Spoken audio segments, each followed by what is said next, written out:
Bangladesh premier league ফুটবলের খবর। টানা ১১তম ম্যাচে পয়েন্ট হারালো ঐতিহ্যবাহী মোহামেডান। রহমতগঞ্জের কাছে দলটি এবার হেরে গেছে ২-১ গোলের ব্যবধানে।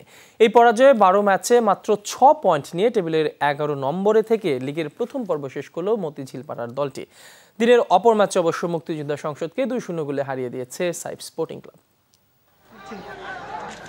নতুন কোচ সিন লেনের অধীনে দুটি ম্যাচ খেলে একটিতে হার ও অন্যটিতে ড্র। প্রথম লেগে নিজেদের শেষ ম্যাচের প্রতিপক্ষ রহমতগঞ্জ হওয়ায় জয়ই চোখ ছিল মোহামেডানের, কিন্তু ম্যাচের ৪ মিনিটেই হিসাব নিকাশ পাল্টে দেয় ফয়সাল আহমেদের দারুণ ফিনিশিং। রহমতগঞ্জের এগিয়ে যাওয়ার বিপরীতে মোহামেডানের বাজে রক্ষণের আক্ষেপ। ১১ মিনিটে হাবিবুর রহমান সোহাগের জোরালো শটে ম্যাচে ফেরে সাদা কালোরা। প্রথমার্ধের বাকি সময়ে গোলের সুযোগ তৈরি করতে পারেনি দু দলের কেউই। তবে ৬০ মিনিটে রেফারি পেনাল্টির বাঁশি বাজান মোহামেডানের পক্ষে, কিন্তু স্পট কিকে গোল আদায়ে ব্যর্থ এনকোচা কিংসলে। এরপরই কাউসার রাব্বির শট প্রতিহত হয় ক্রসবারে। এগিয়ে যাওয়া হয়নি মতিঝিল পাড়ার ক্লাবটির।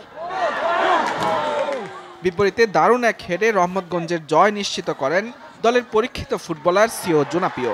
এই জয়ে ১২ পয়েন্ট নিয়ে টেবিলের ৯ নম্বরে অবস্থান পুরান ঢাকার ক্লাবটির। বিপরীতে সমান ম্যাচে ৬ পয়েন্ট নিয়ে ১১ নম্বরে থেকে অবনমন সংখ্যায় প্রথম লেগ শেষ করল ঐতিহ্যবাহী মোহামেডান। প্রথম ম্যাচে জয়ের পর আর কোনো ম্যাচেই পূর্ণ পয়েন্টের দেখা পায়নি দলটি। এভাবে হেরে যাওয়াটা কাম্য নয়। মোহামেডানের মতো ক্লাব রেলিগেশন সংখ্যায় থাকবে তা মেনে নেওয়া যায় না। দলটিকে নতুনভাবে গড়তে হবে, পরিবর্তন আনতে হবে বিদেশি ফুটবলার। এদিকে দিনের অপর ম্যাচে গোপালগঞ্জ স্টেডিয়ামে স্বাগতিক মুক্তিযোদ্ধা সংসদ ক্রীড়া চক্রকে ২-০ গোলে হারিয়েছে সাইফ স্পোর্টিং ক্লাব। ম্যাচের ৪৮ মিনিটে ডেনিশ বলশাকোভের গোলে লিড নেয় দলটি।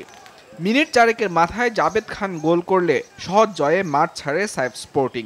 এই জয়ে টেবিলে ৪ থেকে প্রথম লেগ শেষ করল দলটি। মুজরাবিন তারেক, যমুনা স্পোর্টস, ঢাকা।